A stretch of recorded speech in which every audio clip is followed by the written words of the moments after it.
Hahmottelen tässä meille uutta slogania. Vihti tutuksi. Ai mitä? Tuhti.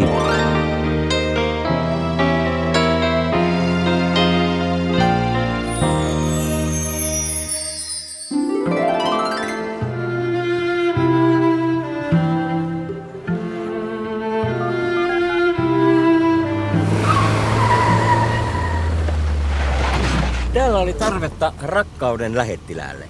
Sehän kävi äkkiä. VIV. Vihdissä ei venailla. Ite keksin. Mikäs täällä oli ongelma? Musta tuntuu, että mä oon vihdoinkin löytänyt mun sielun kumppanin.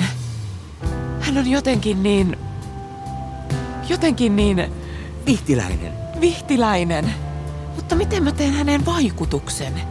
Helena, sun täytyy puhua sille rakkauden kieltä. Ranskaa? Vihtiä, Helena. Vihtiä. Sanot sille, että...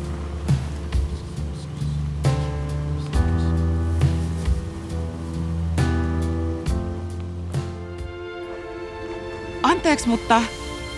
Ol sä, mistä sä olet. Mut mä olen omast Vihristmää.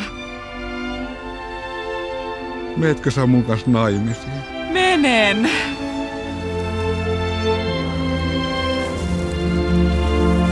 Anteeksi, mutta me voitais olla nyt hetki kahdestaan.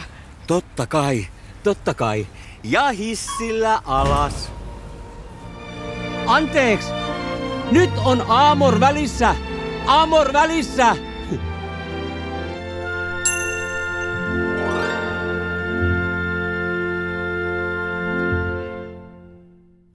Seuraavassa jaksossa. Tää on ehkä vähän noloa, mutta mä oon rakastunut useampaan.